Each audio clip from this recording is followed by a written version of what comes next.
The war in Ukraine may soon end. Putin just had a call with the Chancellor of Germany, Olaf Scholz, and both parties seem to have come to some sort of agreement. We begin with a phone call. German Chancellor Olaf Scholz and Russian President Vladimir Putin spoke on the phone today, their first direct contact in nearly 2 years. However, Ukraine's President Zelensky is not happy about the call and has voiced his frustration online. Канцлер Шольц казав мені, що збирається подзвонити Путіну. Дзвінок Олафа, на мою думку, це скринька Пандори. Will the call change the trajectory of this war? And how will other European countries respond? For the first time since December 2022, Olaf Scholz, Chancellor of Germany, and Vladimir Putin engaged in direct communication. This phone call broke a diplomatic silence that reflected the tense and deteriorating relationship between Europe and Russia. During the call, Scholz condemned Russia's ongoing aggression in Ukraine, particularly its attacks on civilian infrastructure, which have left thousands of Ukrainian citizens injured or dead. Since the start of the war in February 2022, 11,973 civilians, including 622 children, have been killed, according to the Office of the High Commissioner for Human Rights, and these are the ones accounted for. This conflict, nearing its 1,000th day, has become one of the most brutal and prolonged wars in modern history. The German Chancellor urged Putin to withdraw his troops from Ukraine and halt the invasion. This picture of the call was posted to the Chancellor's account on the social media platform X. According to the German government, Scholz told Putin to end his war and withdraw Russian troops from Ukraine. He also urged Russia to be prepared to negotiate with Ukraine with the aim of achieving a just and lasting peace. And he reiterated Germany's support for Kyiv. Putin, however, stood firm in his demands, insisting that any peace agreement must recognize Russia's territorial claims and address its security concerns, including Ukraine's aspiration to join NATO. Putin has been anti-NATO and anti-EU for as long as he has been in office, and Ukraine is not the only country he has tried to stop from joining NATO or EU. Other countries like Georgia and Moldova have also faced similar opposition from Putin. Russia allegedly manipulated their elections. A Moldovan security official accused Russia on Sunday of massive interference as voters cast their ballots in a tight presidential race.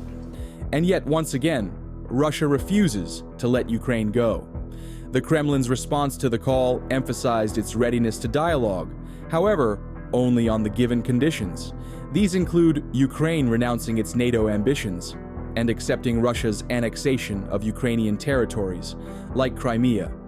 While Scholz seeks to broker peace between both countries, the request from Moscow makes it almost impossible. Ukrainian President Volodymyr Zelensky has stated multiple times that he will neither give up lands nor accept any conditions from Russia. Speaking of Zelensky, he isn't very pleased with Scholz's call to Putin, calling the conversation with Russia a Pandora's box. According to Scholz's spokesman, before picking up the phone to call Putin, Scholz spoke to Zelensky. The German and Ukrainian leaders spoke beforehand and will do so again after the conversation with the Russian president, the spokesman said. Scholz spoke with Ukrainian President Volodymyr Zelensky, we understand, before his phone call with Putin. However, Zelensky's response to the call was far from supportive. The Ukrainian leader condemned the dialogue, labeling it a Pandora's box that makes Putin feel like he has more leverage. In his nightly address, Zelensky warned that such conversations serve to weaken the isolation Russia faces internationally. This is exactly what Putin has wanted for a long time, Zelensky remarked. Канцлер Шольц казав мені, що збирається подзвонити Путіну. Дзвінок Олафа, на мою думку, це скринька Пандори. Тепер можуть бути і інші розмови, інші дзвінки, просто багато слів. І це саме те, що Путін давно хоче. Йому вкрай важливо послабити його ізоляцію Росії. І вести перемовини, як звичайні перемовини, які не будуть нічим завершуватися. Zelensky's concerns are understandable. By engaging with Putin, Scholz may have risked setting the precedent that other Western leaders are in support of his actions, potentially damaging the unified front that has been critical to supporting Ukraine's resistance. But it's not just Zelensky who has condemned the call. It sends a bad signal, especially after Trump's election, said one Western diplomat to Reuters, noting that their country had told Berlin it was a bad idea. There are also claims that the chancellor took this drastic action due to the pressure from the upcoming snap elections in February. According to Reuters, Scholz's Social Democrats are coming under pressure from Russia-friendly populist parties on both sides of the spectrum, and they argue the government has not deployed enough diplomacy to end the war. Well, it's interesting to see the emphasis that Scholz has put on this issue since the rise of the BSV, the Sarah-Wagenknecht Alliance, which is a pro-Putin party that pushes for a false peace by basically selling Ukraine down the river. And it seems as though Scholz has been trying to court some of those voters, as well as to speak to the so-called pacifist wing of his SPD party. And that seems to be the main target here, as well as, again, to show that he's still there. Following the backlash, Scholz has now, however, announced his plans to brief Zelensky, Germany's allies, partners, and the heads of the European and NATO on the outcome of the call. Ukraine is facing increasingly difficult conditions on the front lines amid shortages of arms and personnels, while Russian forces make steady advances. Reuters revealed that they were informed by a German government official that Scholz had told Putin the deployment of North Korean troops to Russia for a combat mission against Ukraine was a serious escalation of the conflict. According to Zelensky, Russia has received over 11,000 troops from North Korea, some of whom have suffered casualties in combat with Ukrainian forces occupying the Russian territory, Kursk region. Since then, Western intelligence agencies say an estimated 10,000 to 12,000 North Korean troops have traveled to the Kursk region, supporting Russian troops trying to retake the territory. Germany has given Ukraine a total of 15 billion euros in financial, humanitarian, and military support since the start of the full-scale war, making Berlin Kyiv's second-largest backer after the United States. Speaking of the United States, Trump's victory at the 2024 presidential elections has got Zelensky and other European leaders worried. Trump on many occasions condemned the aid sent to Ukraine, so it's uncertain what he will do. The stakes for Ukraine could not be higher. As winter approaches, Kyiv faces mounting challenges on the battlefield and at home. Russian bombardments have destroyed most of Ukraine's energy infrastructure, leaving millions vulnerable to the cold. Military shortages further complicate Ukraine's ability to sustain its counteroffensive, making international support more critical.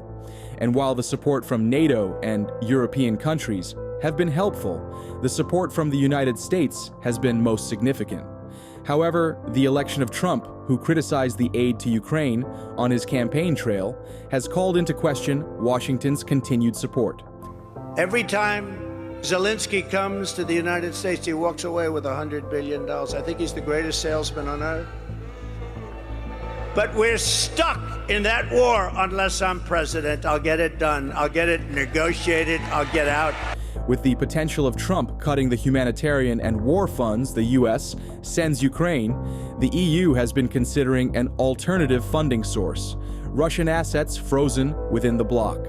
These assets, valued at approximately $300 billion, represent a potential rescue fund for Ukraine. However, the EU has so far only released profits generated from these assets, fearing that confiscating the principal amount could destabilize the bloc's currency and invite retaliation from Moscow. But Ukrainian Deputy Defense Minister Serhiy Boyev has urged the EU to accelerate the release of these funds.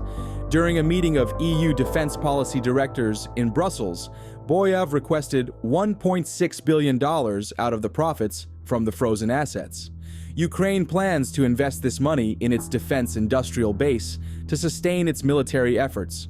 The release of these funds could potentially help sustain Ukraine's efforts in the war if the U.S. pulls its support under Trump's presidency. On another hand, one of the most pressing challenges for Ukraine has been the steady supply of ammunition and military equipment.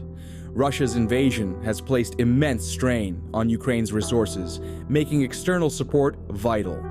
The EU's increased production of artillery shells is a critical development for this issue. By reaching an annual production capacity of 1 million shells, the EU has demonstrated its commitment to meeting Ukraine's needs. This effort not only provides Ukraine with the tools to defend itself, but also signals Europe's willingness to step into a leadership role as US support becomes less certain. While the EU and NATO are concerned about the United States' continued support, Ukraine has drawn out a proposal that will ensure Trump doesn't cut the funding.